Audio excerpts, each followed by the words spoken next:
Alright, lock the fuck in, cause today I'm gonna be obliterating this unserious clusterfuck of a season known as Survivor 46, or Losers at War, which is what it should be called. There's a lot of shit to unpack, so I'm not gonna waste any more time. It's time to get in here. First off, the preseason was garbage juice. The reveal trailer?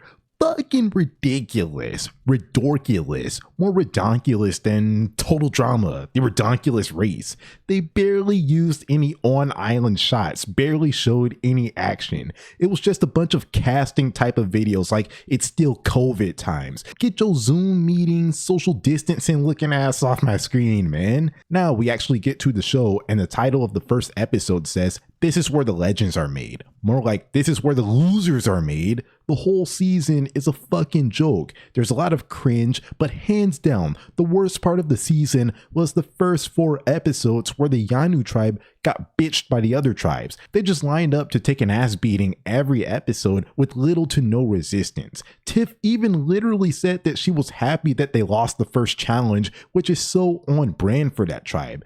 Granted, she was happy because losing meant getting more clues to where the idol was, so that's a bit justified.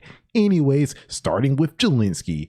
This guy quit the sweat challenge like a fucking loser. Then this genius also broke the hourglass timer, which is very inconsiderate, and it makes me think that he has CTE or something, because someone's got to clean that shit up. Could have just let the sand run out like a normal person. Also, why are they still having this tired ass sweat and savvy challenge? Same shit every year. That's why the show's dying. Anyways, after this, Jelinsky bitched to Jeff about how several means 7 and how they should have had more time in the challenge, which is such a weird hill to die on, and it's clear that that's not the case if you at least had an elementary school education. Then he went on a journey with 2 folks from the opposing tribes, and in the challenge, he folded faster than a $5 lawn chair, which lost him his vote, and when the Yanu losers lost immunity, he got voted out because he had no value. Easily a contender for one of the worst reality competition show players ever.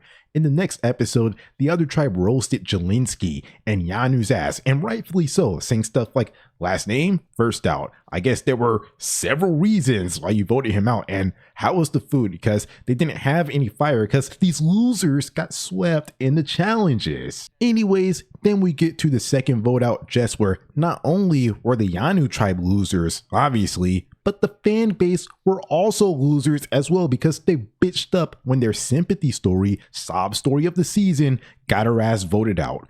Where should I start? In the first episode, Jess blanked out or something because of her ADHD, just showing that she shouldn't have even been out there legitimately. Like, I'm not trying to put barriers on folks, but if you can't handle the elements, then Survivor's just not the show for you. Then, in this episode, Tiff said that Jess was weird because she was eating ants, so that's not the best way to fit in. You see how she's crafting her own downfall rather than everyone just being bullies. Then, in the challenge, Jess was just meandering around, looking like a fucking Minecraft zombie out there, looking like she need a map, Dora Explorer, looking like she need a manual, crisp move settings, man. Give that guy a manual.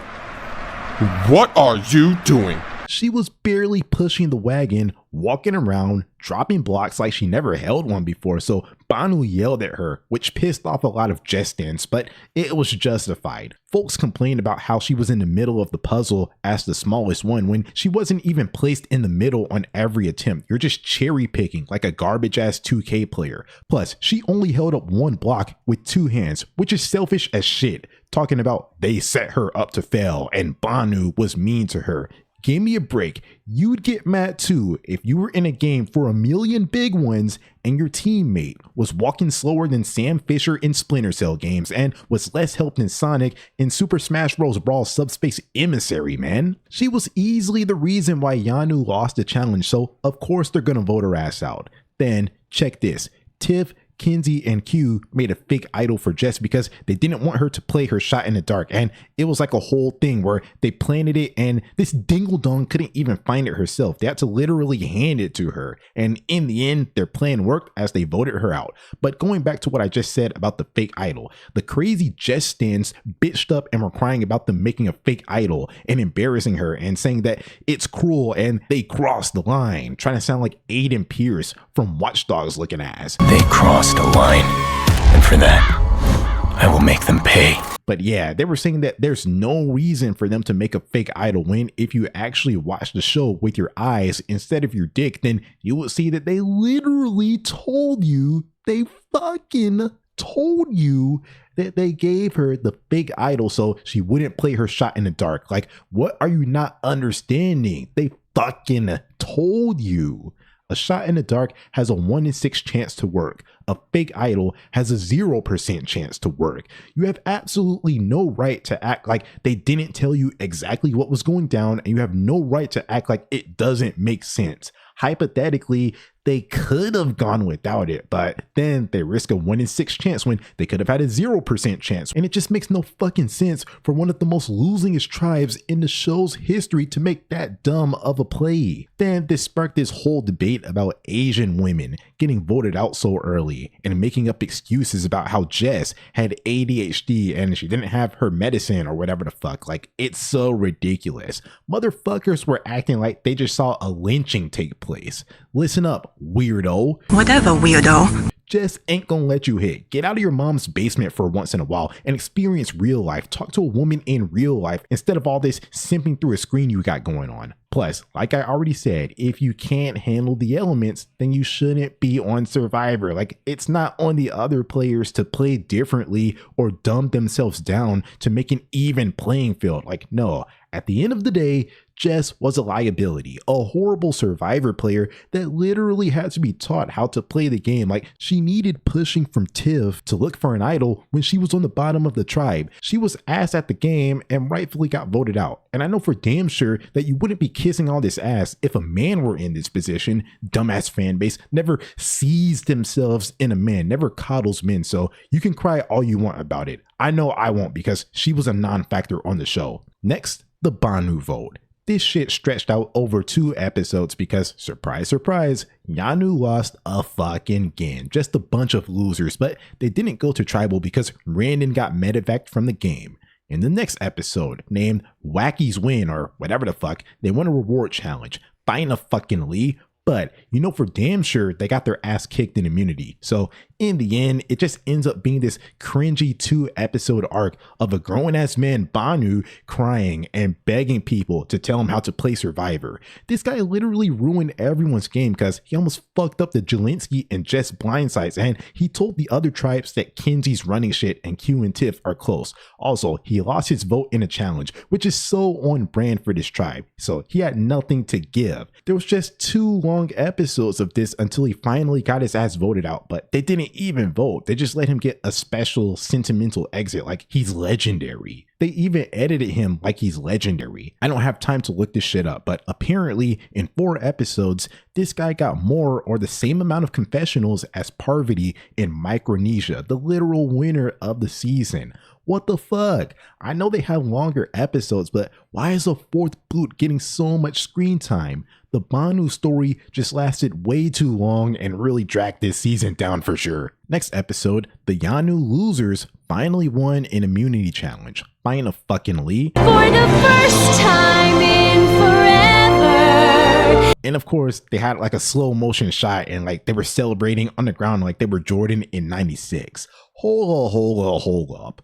Let me catch my breath, looking ass, but yeah, wait, let's pump the brakes for a second. You clowns went 2 for 7 in challenges in the tribe phase, rocking a 28% win percentage. Y'all shouldn't be celebrating shit. You should be apologizing to the showrunners for being a bigger abomination than the abominable snow monster of the north. The way these clowns celebrated was pathetic. They reminded me of one of my high school's football teams in my junior year when they went 0-10, ended the season with a donut. Then my senior year, they were 0-9 until the very last game, and when they barely scraped out the win, they lost their shit. Like, no, you're still losers. just like Yanu. Anyways, since the Yanu losers won, finally, guess what? I can learn about the other tribes because the Yanu motherfuckers hogged up all the fucking screen time in the pre-merge. Literally, the most notable thing that happened outside of the Yanu stuff was Jim finding a beware advantage and she planted it somewhere else and made her tribe dig through shit, according to Carla. Speaking of shit, it was a shitty idea because when they got done digging and they couldn't find the advantage, they knew that someone had it when she could have kept it secret. What the fuck? Folks on this season are trying to lose. They're throwing. They're tank commanders like it's the NBA draft. Anyways, that was the most action-packed thing that happened on Sega because their pre-merge was filled with Charlie's Taylor Swift references, Ben's rock references. This rocks. This doesn't rock. Speaking of them, Ben and Charlie had a song naming showdown and there was literally a whole ass segment of them naming Taylor Swift and Metallica songs. And probably the worst part of the pre-merge was when they were teaching Moriah how to jump. Are you fucking kidding me? Unacceptable! Losers at war. Losers at war. Back in my day, you would never see some shit like this. Fuck off my screen, man. Then on the Nami tribe, nothing really happened outside of Venus being a dick to everyone and her fans crying about how the tribe doesn't fuck with her. I'll tell you why. It's because she's rude as hell, talking at people and not to them like she's some type of authority. But the most dickheaded moment was when this chick broke up a happy moment where everyone was celebrating just to bitch and moan about them rolling over her toe in the challenge. Like, what the fuck? Let folks have a moment of happiness without you turning it into a pity party. So no, it wasn't because she was judged right off the bat and everyone's a misogynist. She's just ass at the game. Get the fuck over it, soy boy. She'll never let your thirsty ass hit. Oh yeah. Before we hit the merge, let's not forget about Hunter. He goes on this journey and he has to rearrange a bunch of Survivor logos in order. Okay, then when he fails, here come these keyboard warriors, all these unathletic fat bitches on Twitter or something, talking about it's so easy. I'm sure it's easy when you're sitting in your mom's basement, stuffing your face with Cheetos, watching from behind the screen. Like, yeah, of course it's easy when you're not on a fucking island, you fucking Nimrod. They're starving, dehydrated, sleep deprived, and sweating their asses off. But nah, y'all think it's a walk in the park because you're just watching. Get off your fat ass and see how easy it is then. Fucking clowns, stay in your lane. Next, we get to the merge where the first episode is named Cancel Christmas. No, cancel the fucking season. This shit should have never aired. Anyways, the vote was fodder. Like, Moriah got voted out. Who the fuck cares? But I'm just stuck on this challenge where by a random draw, it was basically an all-guy team going against an all-woman team. The guys won. Then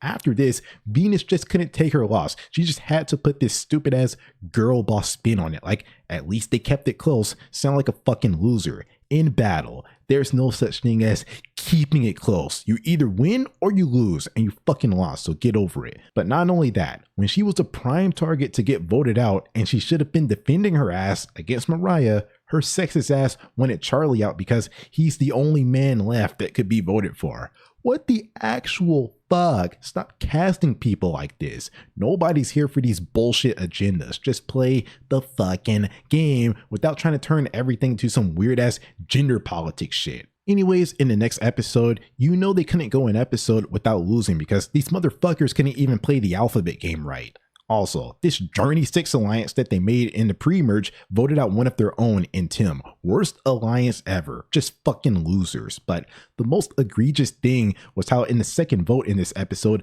Venus was trying to take credit for voting Soda out even though no one was listening to her ass. Tevin put the plan into action and really, since Charlie and Maria were in the middle, they actually decided the vote. Venus was just out there yapping. She had no idea how ass she was at the game, but in the next episode, she gloated this around like she won a world championship. World champion of what?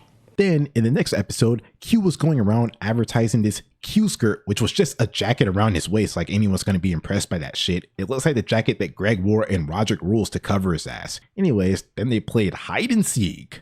Hide and fucking seek in Survivor. And Q and Venus actually tried to take gameplay implications away from it, like where folks were hiding and like how well they did shows how good of a player they are. Redonkulous. Anyways, Tevin got voted out because he was too quick to take credit for the Soda move because he couldn't stand that Venus was taking all the credit. Like, they're both ass at the game. Take credit when you're at the final tribal council. Also, this episode picked up the Q quitting shit again that he was throwing around in the pre-merge, acting like Dre Parker from the Karate Kid. I hate it here. Well, I'm not happy.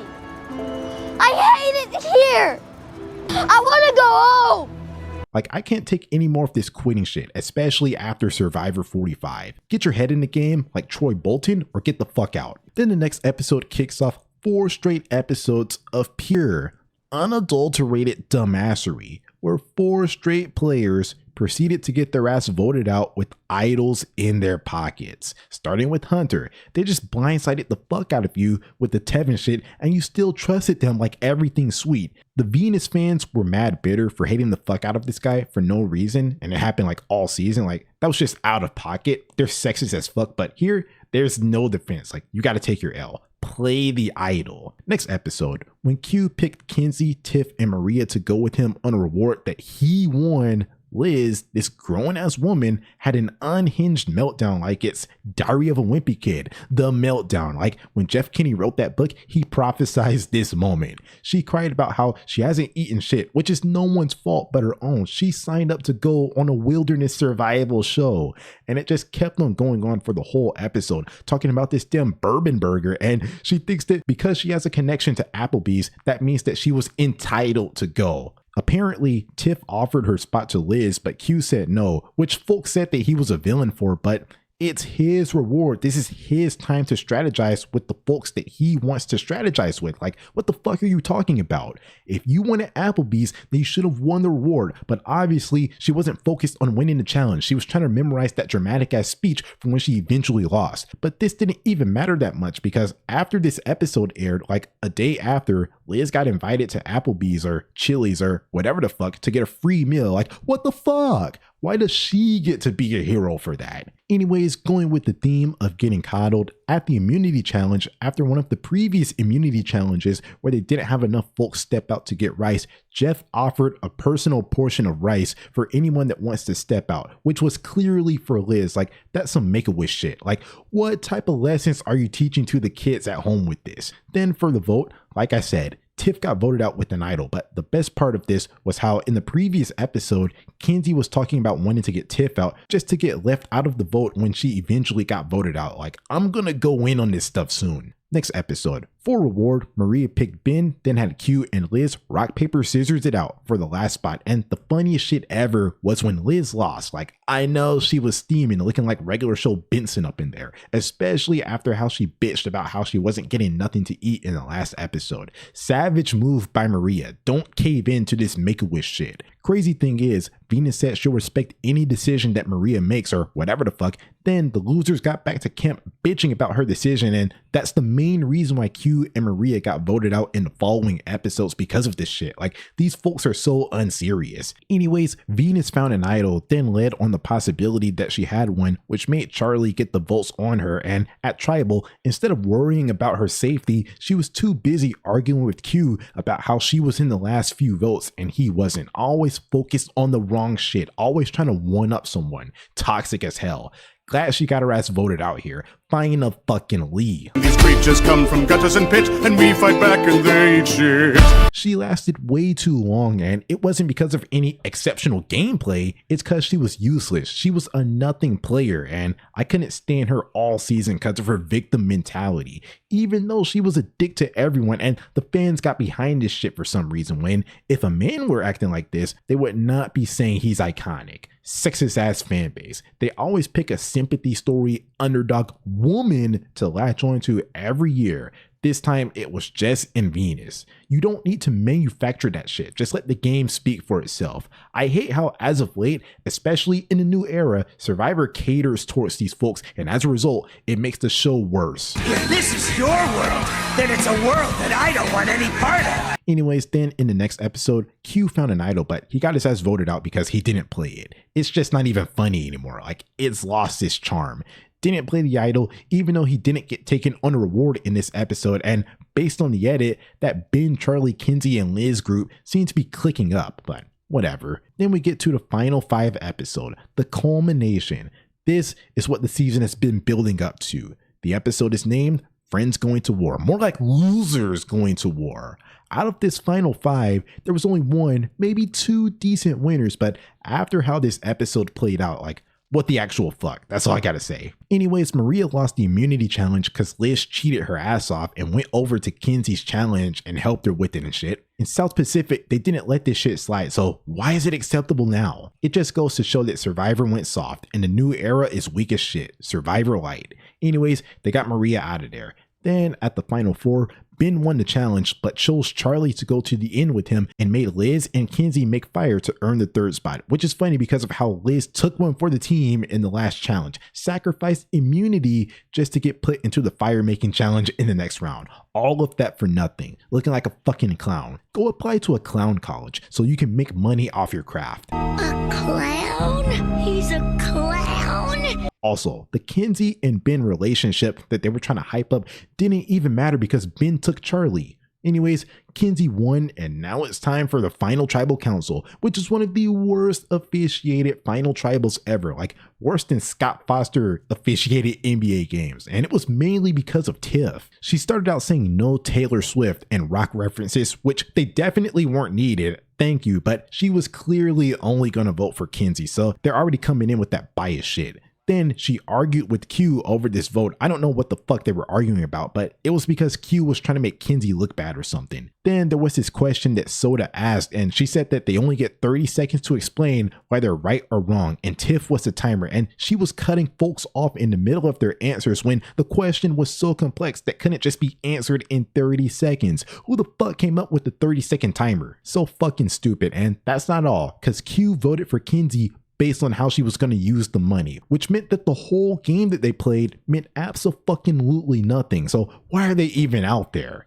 Anyways, they casted their votes and Kenzie won this train wreck of a season, but I'm not done. Her game was so dog shitty. She controlled absolutely no votes, especially in the post-merge. Hunter tried to say that Kenzie sold him on being safe and not playing his idol. Like, sure, that's why after asking Kenzie, he went around asking everyone else if he was getting voted out. Sure, he didn't even vote for Kenzie, so clearly this didn't fucking matter. Not only did she control absolutely nothing, but when she wanted to make a move to get Tiff out, that got shut down in favor of the Hunter plan. Then in the next episode, they blindsided the fuck out of Kenzie in the actual Tiff vote. Then after that, it was just smooth sailing to the end because the loser crew already had predetermined targets in Q and Moriah because they got salty for getting left out of the rewards and they decided that they were villains. Then, like I said, at the final 4, her calling card is social game, but she couldn't convince Ben to take her to final tribal council. He put her in fire and risked her being eliminated. Then it got revealed that had the final vote ended up being a tie,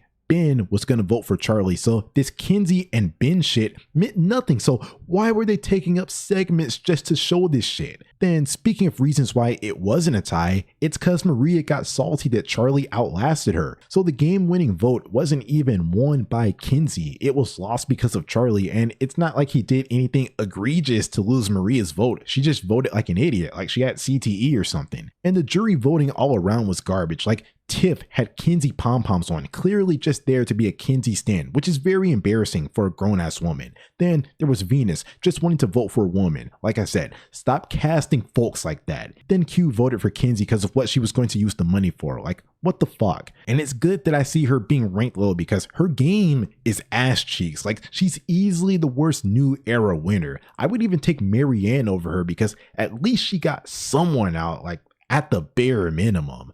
Charlie got robbed. He had a hand in every vote and he used his connections that he built to get taken to the end and avoided fire. He flat out got robbed by this stupid ass jury, and to make it worse, he got asked how he felt at this dumbass after show, literally moments after he just lost $1 million fucking dollars, when in previous seasons, at least everyone got months to reflect on the season. Get rid of this damn after show. Like, it's tough seeing folks on the verge of tears like that. But that was Survivor 46, Losers at War. The new era has been asked, but this is easily the black sheep, like it's Splinter Cell Conviction, like Hitman Absolution. This is not just a bad new era season, it's a bad season period. And to make things worse for Losers at War, Australian Survivor Titans vs Rebels was airing at the same time as Losers at War. Their merge days aligned with the early game of Losers at War, so it was painful to, at one moment, watch that chaotic masterpiece of a season with characters like Ferris,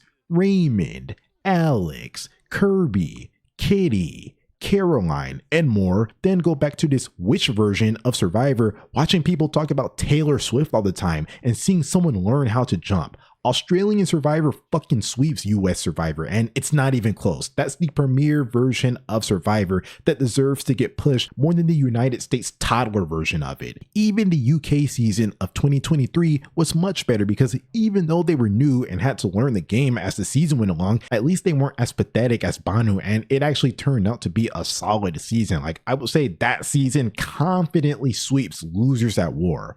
Really a shame that something like that got soft canceled and US Survivor gets to live on when it's on its last legs. It has nothing left to give. It's literally the fucking blanket from Diary of a Wimpy Kid that gets held together by boogers. But yeah, that's all I have to say about the season that made me quit watching US Survivor.